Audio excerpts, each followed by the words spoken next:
respond by saying here when I call your name. I want to remind you to unmute your microphones by pushing on the button at the base prior to responding. Alternates, please also state your name if you are attending on behalf of VZAC representative. Bruce Rosenwig, Here. Craig Pinder, Here. Ted Goodenough, Here. Joan Oliva, Here. Joanne Scaria, Fadi Nazar, Here. Ryan Mugridge, J.C. Beery, David Willock, Here. Jean Matthews, Here. Bruce Guyton, Elijah Brown for Bruce Guyton, alternate. Michael Owens, Here. Christian Santa Gonzalez, Here. Jermaine Swaby, Here. Tim Crespo, Chris Melendez representing Team Crespo alternate. Clinton Williams, Here. Tracy Phelps, Here. Stephanie Thoborn, Here. Claudette De Los Santos, Catherine Wall. Thank you. We have a quorum. Okay, thank you. Are there any additional modifications to the agenda today? No, Madam Chair. Okay. So the next item are the minutes for March 7th, 2024. Are there any changes to the minutes? No, Madam Chair. Okay, I have one. Sure. Because I like to look at minutes in my regular job.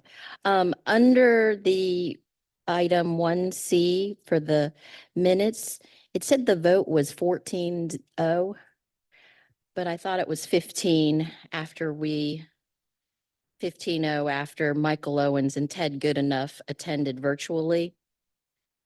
So that was my only change. And I thought it was you're missing Claudette from that. Claudette is a non-voting member. Okay, so then Claudette on the previous roll call. Got it. Okay, thank you. Thank Thank you. you. So no changes. Can I get a motion to approve the minutes? I'll make the motion. David Willick, second. I'll second the motion. I got you, Michael. You're here in person. I'm gonna accept your Michael Owens second. Sorry, we'll get you next time. So we have general public comments. Are there any public comments on agenda items? Instructions on how to provide public comments are included in the agenda.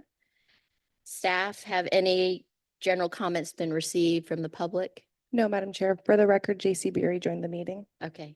Hi, JC. Joanne. Next item is comments from the chair and member comments. So who has some comments? Understanding we got to be out of here at 9:50. Hi, Joe. Hey, just really quick, I just wanted to thank Valentina and her staff and Brian for showing up at the bicycle safety event at Lake Worth Beach. Past month, we're actually going to do another one, a bigger one, probably May 18th. Thank you so much. Okay, great. Anybody else? I just wanted to let everybody know the town of Jupiter submitted for a Sun Trail grant. When did we do that? Back in November, but it's looking good. Wibet from FTOT isn't here. Our Sun Trail grant request will connect to our Riverwalk, which extends along US 1 north of Harborside, which is at the corner of Indiantown Road and US 1. Will go all the way over the US 1 bridge and then connect to our northern boundary line, which connects to Tequesta. And this will provide the opportunity to bring Sun Trail through Tequesta, up through Jonathan Dickinson, and we're going to keep, according to Treasure Coast Regional Planning Council, they're looking at 300 miles of Sun Trail. So, we're really excited because it completes a portion of our Riverwalk and gets you to the Inlet Village. So if it weren't for these meetings and these types of coordinations, the town wouldn't have been able to move quickly in order to get through the process and actually submit. So, oh, hey, hi, Joanne. So that was all all I had. Any more member comments? Okay, great. Madam Chair, for the record, Joanne Scaria joined the meeting. Hi, Joanne. Okay, so the next item is Valentina Facus, the VSAC liaison will provide the liaison report. Thank you, Madam Chair. Great to see everyone again. It looks like we have a good turnout and hope you all will be staying for the workshop later today. So first item on the liaison report. So last month in March, we had Florida Bicycle Month, and we actually had 24 local government agencies that adopted a proclamation for Florida Bicycle Month, and 4 agencies with a total of 28 adopted proclamations for Florida Bicycle Month, which is actually the most proclamations that we've had for this effort before. So this is super, super exciting. And thank you everyone for pushing that through and championing that effort. So next, April is actually Distracted Driving Awareness Month. So please keep on the lookout for that and spread awareness for that. As it relates to Vision Zero, when you are behind the wheel, your job is, to stay focused on just driving. So next item, we have the Safe Streets and Routes for All Roundtable Workshop. We've mentioned that that's going to start right at 10 in the morning. So looking forward to hopefully having you all stay. Next, we have the Get on the Bus Challenge. And in this challenge, it's going to be happening from March all the way through May. So we have one more month left to ride Palm Tran. And then you can win prizes for this challenge as well. If you're interested, you can visit palmtran.org/rider-challenge. Next, we have the bicycle friendly designations. Applications are open. If you would like to apply for a community, business, or a university, you can visit the bikeleague.org/BFA website. Next, we have the Vision 2050 Long Range Transportation Plan. The 2050 LRTP, we're still working on that. Hopefully we'll get that adopted by the end of this year. So if you would still like to provide your input for that, I believe we're still accepting it. So through our transportation survey, and you can visit our website at palmbeachtpa.org/LRTP for more information. Next, we have the Safe Streets and Routes for All grants. As we all know, those are open. And actually, the first deadline to apply is today. But there are 2 other deadlines. One is in May, and then the last one is in August. But we will be learning more and talking more about that at the workshop today. Lastly, we have the USDOT Grant Navigator tool, where you will be able to find federal funding opportunities on there. So you can visit the transportation.org/DOT/navigator website. And last but not least, we have our TPA newsletter. If you have not signed up already, please do so to stay up to date on the latest TPA news and updates. And that concludes my liaison report. Okay, are there any public comments on this item? No, Madam Chair. Okay, so the next item is amendment number 3 of the TPA's Transportation Improvement Program. And Andrew Euler is Deputy Director of Programs, will present this item. Thank you, Madam Chair. Good morning, everyone. So this is amendment number 3 to the Transportation Improvement Program for fiscal year 24 to 28. That's our 5-year document of federal and state funds towards transportation projects. This is an amendment from AFDOT's request for 3 projects. And with this amendment, why it's triggered is it's adding 2 projects, and then it's increasing the cost, do some scoping changes in that. So it's only impacting the projects in the amendment. So it's only these 3. You're not voting on the entirety of the TIP. The first one is a interchange project. It is I-95 at Boynton Beach Boulevard. And so what this one is requesting is additional funds for scope items. It's $6.9 million additional funding for this project. And with that $6.9 million, it is adding additional bridge reinforcement. It's adding wrong way detection on the off ramps, which is something that FDOT is really doing on a lot of interchanges statewide. It's adding rectangular rapid flashing beacons, so those pedestrian beacons at crosswalks for the on-ramps. And then it's adding additional resurfacing and the traffic control associated with that.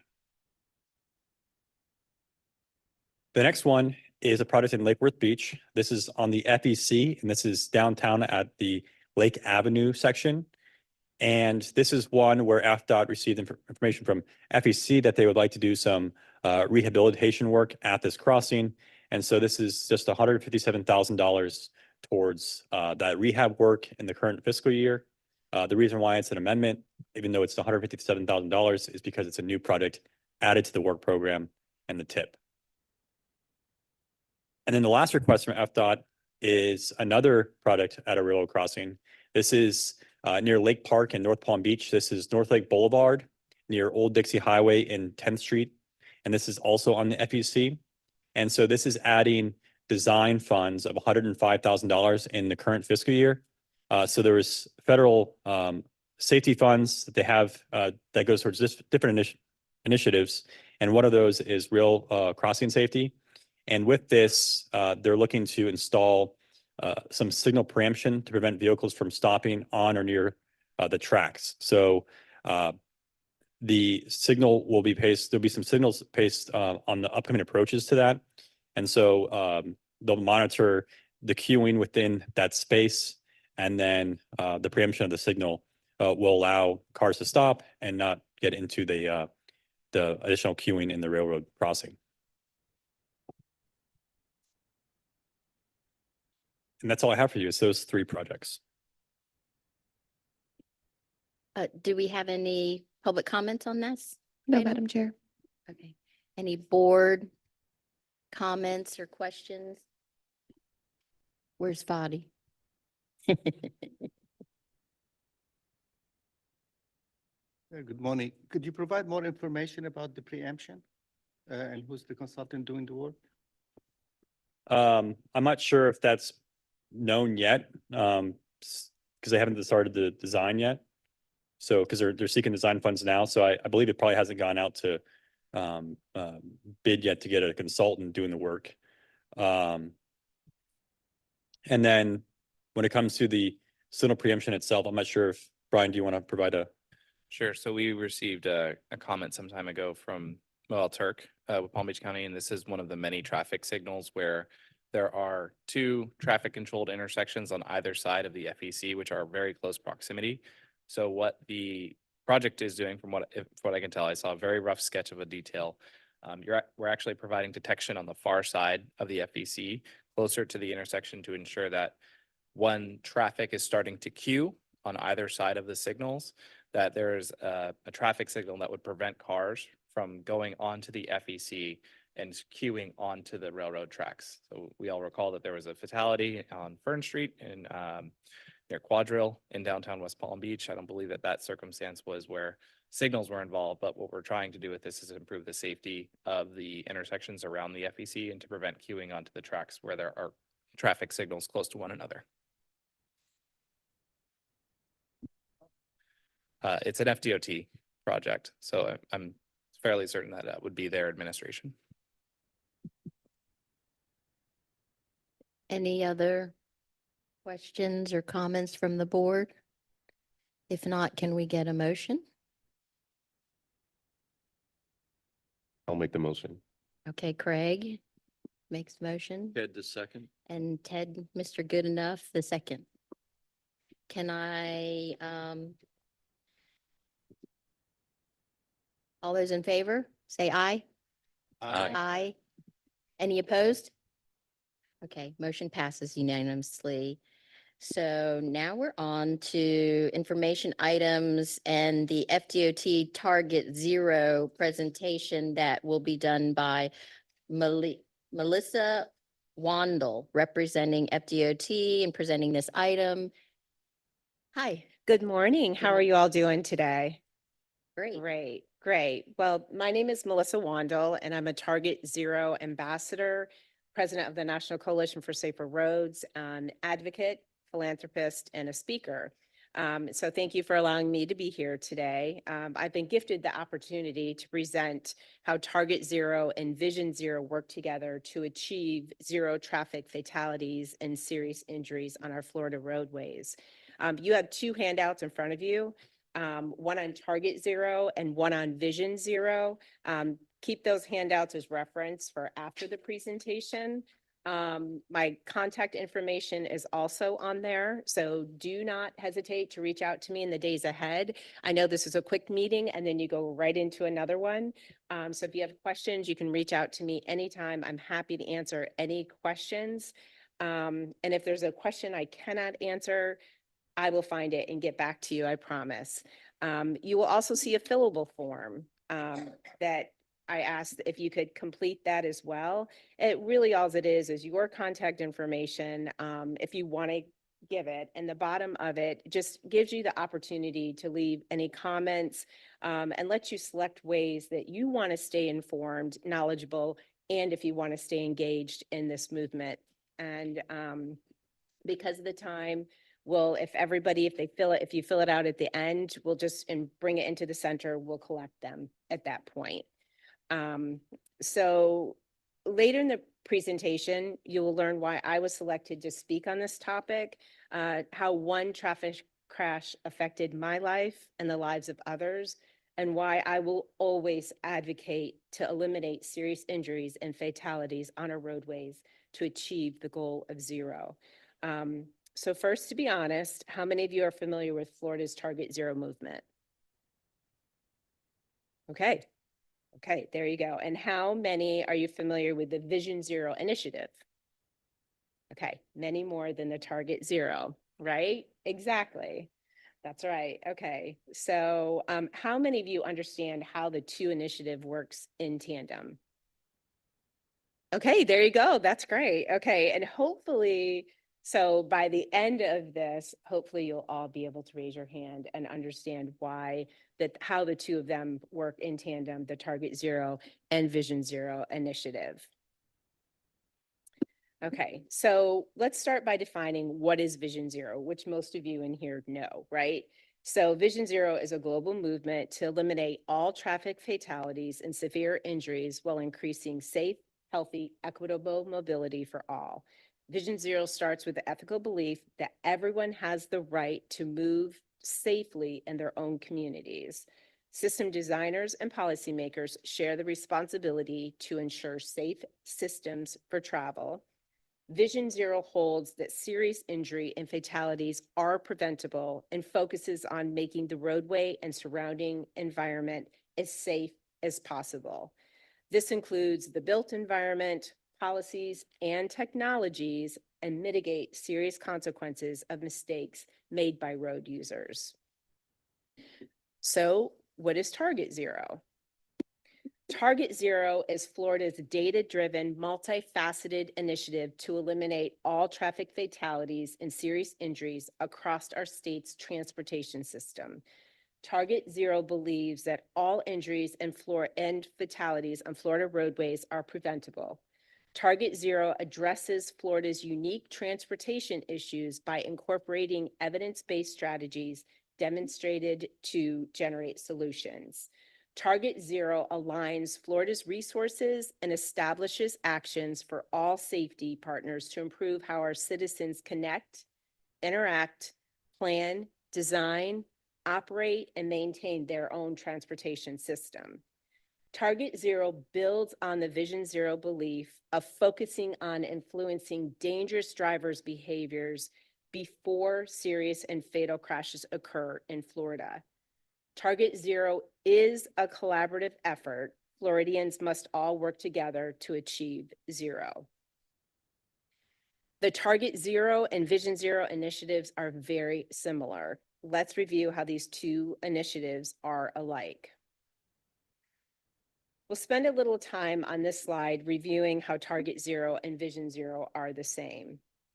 Target Zero and Vision Zero both share the overarching goal of eliminating traffic fatalities and serious injuries.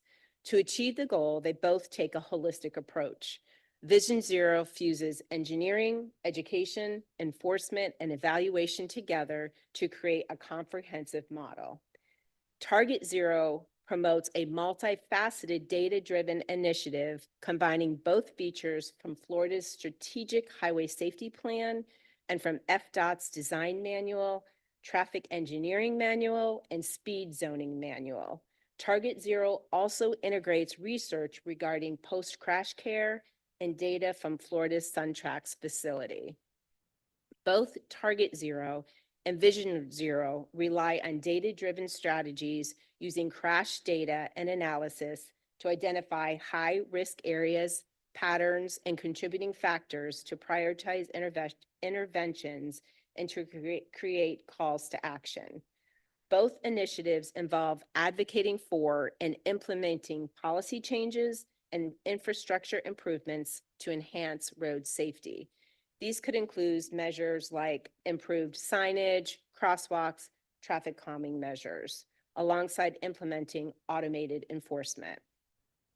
Both Target Zero and Vision Zero incorporate public awareness campaigns and educational programs to engage the community in promoting safe driving habits and increasing awareness about the importance of road safety.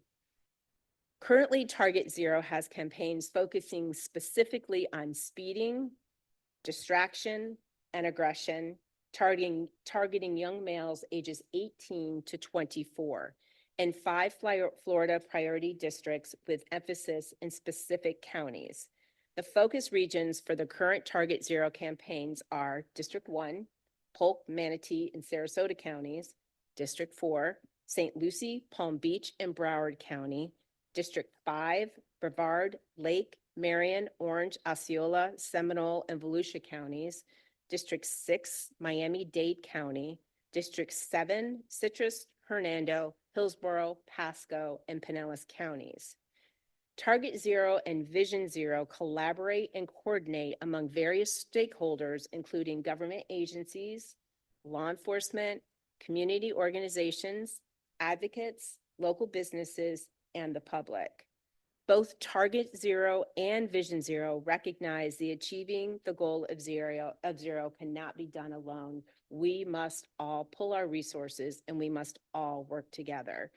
Target Zero and Vision Zero share many of the same core elements, and both initiatives require a shift in how communities foster their actions, foster their decisions, and attitudes regarding safe mobility. So how can Florida embrace these two initiatives?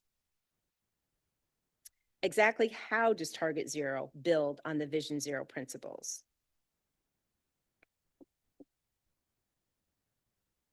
Target Zero expands on the global framework of Vision Zero by taking Florida's safety programs and safety campaigns one step further, beyond Florida's law. Target Zero aims to uncover details specific to Florida's transportation system and its users to make educated, targeted improvements. Building on the Target Zero and Vision Zero shared goal of achieving zero fatalities and serious injuries, Target Zero develops an action plan, collects and analyzes data, and educates and engages community while simultaneously investing in infrastructure. To identify dangerous driving behavior, Target Zero utilizes Florida crash and data citation to identify risky driver behaviors and pinpoint targeted audiences. Target Zero employs focus groups within these audiences to further understand why these behaviors are occurring within the state. And it utilizes feedback to create impactful messages to influence safe driving. The goal of Target Zero is to change identified dangerous driving behavior before crashes and serious injuries and fatality occur in the state of Florida. Next, Target Zero localizes its message and approach to help address precursor behaviors that lead to dangerous driving. This allows for targeted interventions, specific calls to actions, and aimed resource allocations. The Target Zero initiative enables a coordinated effort among Florida state agencies, local governments, and community stakeholders to address road safety. This statewide collaboration and coordination allow Florida's safety programs and campaigns to be shared within education, public awareness, and community engagement arenas. Florida can utilize this larger picture to invest in infrastructure and policy change, enhanced enforcement, and intelligent evaluation.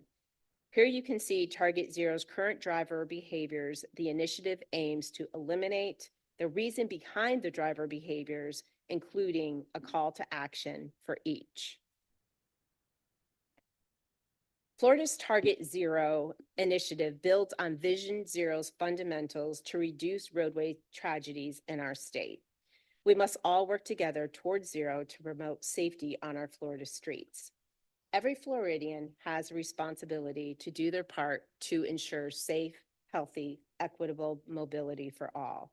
You can participate in Florida's network of resources and information for sharing among Target Zero community partners.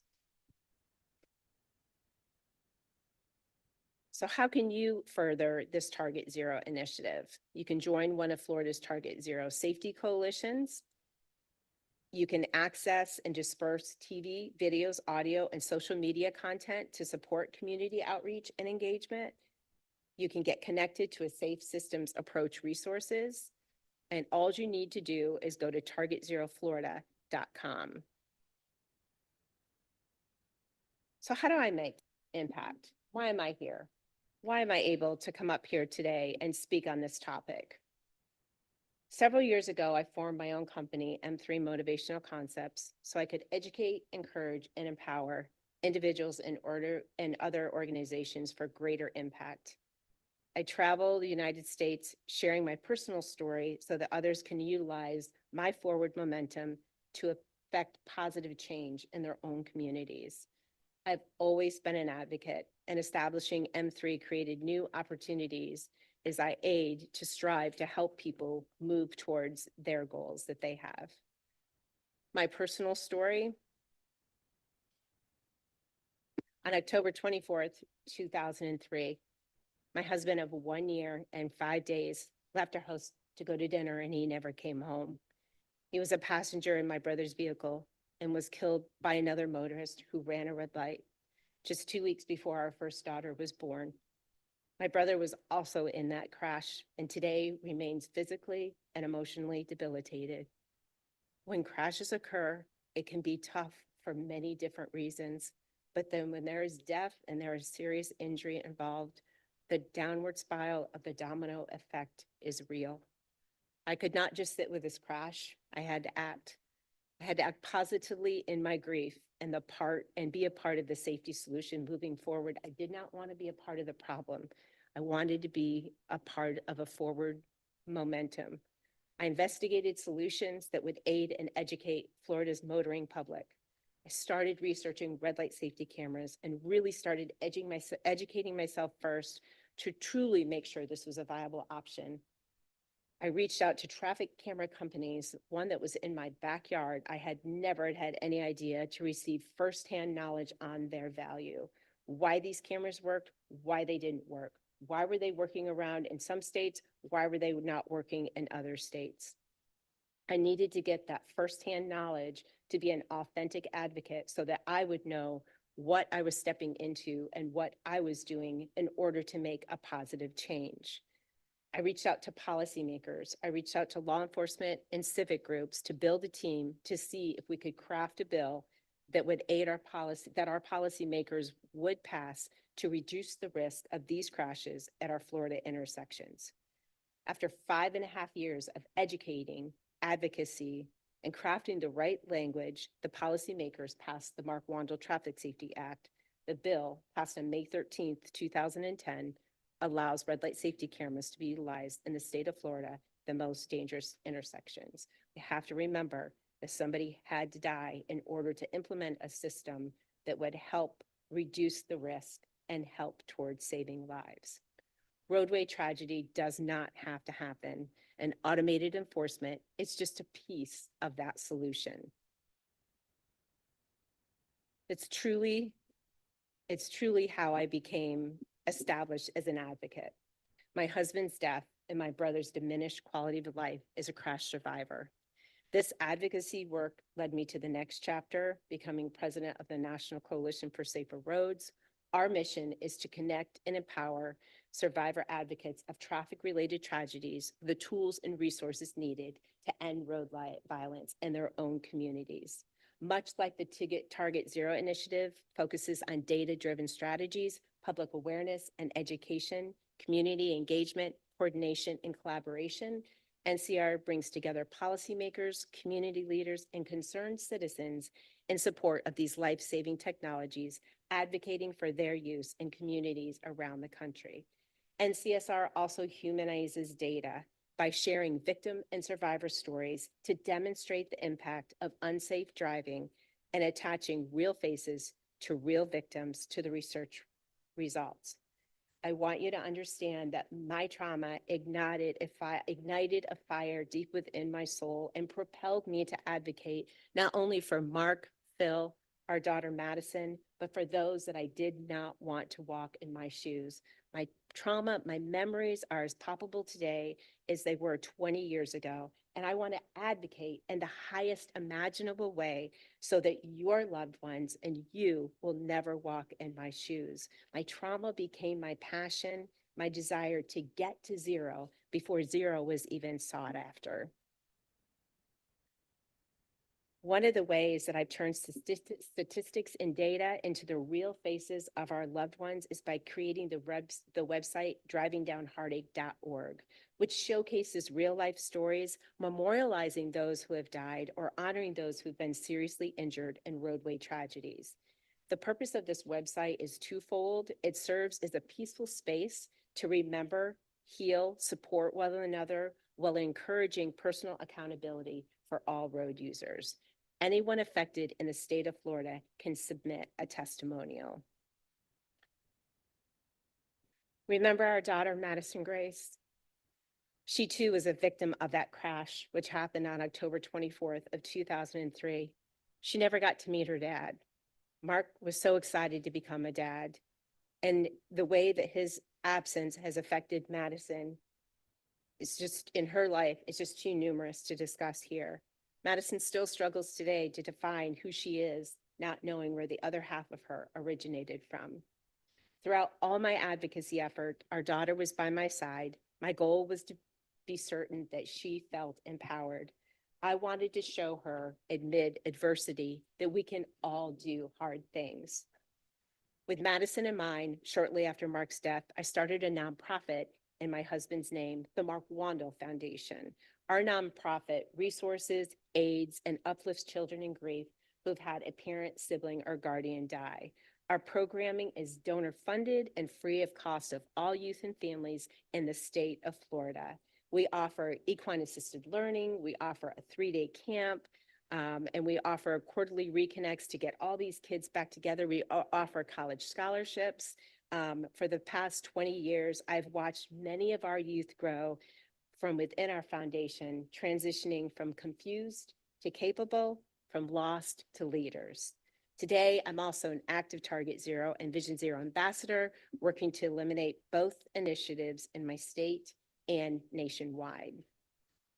Throughout my advocacy work with the Target Zero and Vision Zero initiatives, I've learned they each rely on solidarity, communication, cooperation, and coordination. Whether you are an engineer, a policymaker, a representative from a government agency, law enforcement, community organizations, local businesses, or a member of the public, we are all advocates for Florida Target Zero initiative, and we cannot achieve zero alone. As a united group of Florida advocates and aiming for both zero death and serious injuries on roadways, when we are educated on the tenets of Target Zero, we are making our transportation system safe, healthy, and equitable for all. Advocates collectively do this by humanizing the issue, supporting victims, creating empathy, raising awareness, motivating action, building connections, supporting additional advocacy efforts, inspiring change, fostering dialogue, and reducing the stigma. Sharing best practices, Lessons learned and successful interventions in the realm of road safety ensures we all return home at the end of the day. And that's really what we want to do. Adopting both Target Zero and Vision Zero initiatives safeguards you and your community. Remember, Target Zero aims to uncover details specific to Florida's transportation system and its users and make educated, targeted improvements. Every Floridian can participate because we are all advocates for Florida's Target Zero initiative. We cannot achieve zero alone. I know in the world of traffic safety, programs and initiatives can absolutely overlap. We have so many of them, but I am encouraged daily by the good work we are all doing in the state of Florida to keep our citizens safe on our roadways. We have to keep moving forward, and I know together we can achieve this. So I have a couple little tests before I close out here. By show of hands, how many of you now understand how Target Zero and Vision Zero initiative work together to achieve zero traffic-related injuries and fatalities on Florida roadways? Okay, all right. Will you all go to targetzero.florida.com to learn more information? Okay, wonderful. Okay. And remember, if you have any questions, you can reference the two handouts, the Target Zero and the Vision Zero, but you can also contact me. Without a doubt, I'm happy to answer any questions or resource you in any way imaginable. And please don't forget to fill this out so that we know how I can be of more help to you. And then just put them in the center and we'll collect them. And I'll keep you informed and updated for anybody that wants to keep informed and updated. I appreciate your time today. I appreciate what all of you are doing to make your community stronger and better and safer. And I just want you to know that you are truly appreciated, and I'm grateful for this time today. So thank you so much. I'm certain together that we can all drive down heartache on our roadways. Thank you. Thank you so much. Thank you, Melissa. You're speaking to the choir, so, you know, we're definitely on board with that. Are there any public comments? No, Madam Chair. Are there comments, questions from the board? I had a question on how we might be seeing Target Zero data. And I see Claudette's here from FDOT. So just wondering how we might be seeing that since it's so data driven, is there going to be annual reports that are given, or how is Target Zero going to be integrated with this board in particular? So the Target Zero Florida meetings that they have, they happen every 6 weeks, and you can sign up for those. They're where they're informative. That's where all of the information comes out, is at those meetings. That there was one yesterday afternoon. But I can, find out if you all need a little bit more than that. It's a great to have one person to sit in on that meeting. It's a great time to be there. It's about an hour and a half long, but there's so much information in it, and it's every 6 weeks, and they'll be able to get the updates and ask any questions. Is there an annual report or? Yeah. Okay. I will also add, yeah, Melissa, I will also add that, so you all know that the TPA has performance measures, and one of those safety performance measures is the Vision Zero, like for tracking fatalities and serious injuries. But the state also has that as well. So they're tracking those safety measures, and they also have a strategic highway safety plan where they track all of that. So. Okay. Jean? I'll be real brief. We're running out of time, but I really like the fact that when you talk about speeding, you talk about the underlying cause of time management. And when you talked about aggressive driving and tailgate, it's anger management. And I think that's very true, that people behave very civilly and then get in their cars and don't. Yes, that's a bigger issue for sure. Okay, well, is there Anything more since it's 9:41 and we're getting close to? Any more questions? No? All right, so let's get on to the next item, which is the draft. Well, I'm kind of confused, sorry. Andrew, oh, there you are. Deputy Director of Programs, he's going to present the item on the UPWP for the 2025 to 2026. Hey, thank you. Thank you, Madam Chair. This will be a quick one. I know you have something starting here soon. This is going to be the first reading, and that's why it's an informational item today. Any comments, as you go through the document, it is a lengthy document. You can really focus a lot on the financial tables, and that will really get you what you need to look at. But if you have any comments outside of this, you can always just email me, and I'll get those answered for you. And you'll see the final draft next month. So this is the Unified Planning Work Program, and this is for the next 2 fiscal years. As the Metropolitan Planning Organization, along with our other 449 in the United States, we're all required to adopt certain documents. That includes a TIP, the LRTP, the Public Participation Plan, which shows how we're going to carry out the transportation planning process for the public. And then there's a Unified Planning Work Program, and that's what we're talking about today. So the Unified Planning Work Program is our 2-year operational plan and budget. So it covers the state fiscal year starting here in July of 2024, and it goes all the way to June 30th, 2026. This is basically our application for federal grant funds. So the majority of the funding is the federal funds that we have towards planning activities, and we seek reimbursements for those from the federal government. So with that, the plan needs to provide what the deliverables are going to be, who's going to accomplish these tasks, so staff or consultants, what are the completion dates, and then what budget are you spending on that and with what funding source. And so the document is broken out into 9 total tasks. The first 1 through 7 is really what we do as an agency when it comes to federal reimbursements.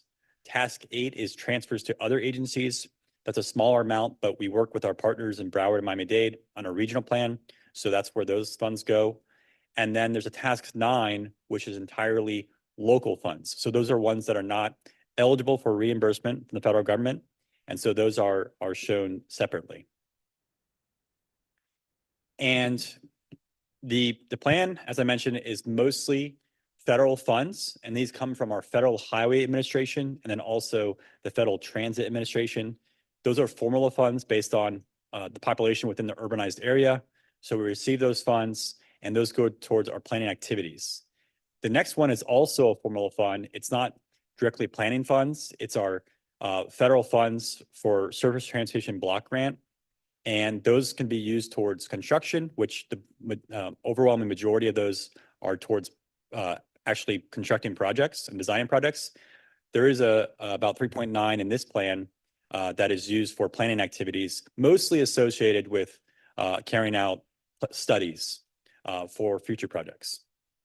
Then the next one is a smaller amount, and this is state funds, and it's just $108,000 of the total budget.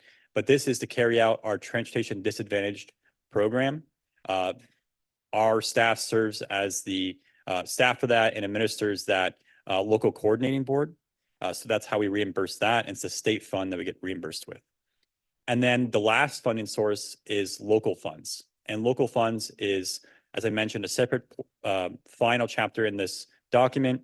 And that is really more towards items that we cannot reimburse at the federal level. So think of specific types of marketing that the TPA may do, or specific trainings we may have for staff or our committees or our board, and travel associated with those. So what that looks like visually is for fiscal year 25 and 26, the overwhelming majority, again, is federal funds, the small amount for state funds towards that local coordinating board, and then there's the amount that's towards local. And then within each task, there's specific expenditure categories. And in summary, our largest expenditure categories, and you'll see this for each task, but it goes towards personnel. So that's 15 staff and 1 intern. It then goes towards consultants. So those are the ones we have mostly through general planning contracts to carry out a lot of studies and other tasks throughout. And then the other ones are direct expenses, travel and training, and then supplies and equipment. These are more related to the day-to-day operations of the facilities, such as this building and travel and training. And then that totals 4.6 million in 25, and then around 4.6 in 26. And then those are all the ones that are federally reimbursed. And then separately from that, the local funds that we receive from our partner agencies at 10 cents per capita for the ones who serve on the governing board totals about 150,000 a year. And again, that goes towards items that are not federally reimbursable. Today is the first review. It's going to go to the governing board this month as well. Our partners at the federal level and also at the state level are reviewing the document and are going to send their feedback as well. All those comments from the committees and the board and our partners are going to be wrapped up into the final version. This committee will see that version next month with board adoption on the 16th of next month. We'll then begin operating under this new Unified Planning Work Program come July 1st. Public input is up on the website now. It's going to be open all the way till adoption, so it'll be up for the public for the next month and a half. That's all I have for you. Thank you. Okay, thank you, Andrew. Are there any public comments? No, Madam Chair. Do we have any board comments on Andrew's presentation? No? We have 2 minutes. So the next items are the administrative. Items 4A through C, they're informational only. There's no staff presentation unless anything's requested.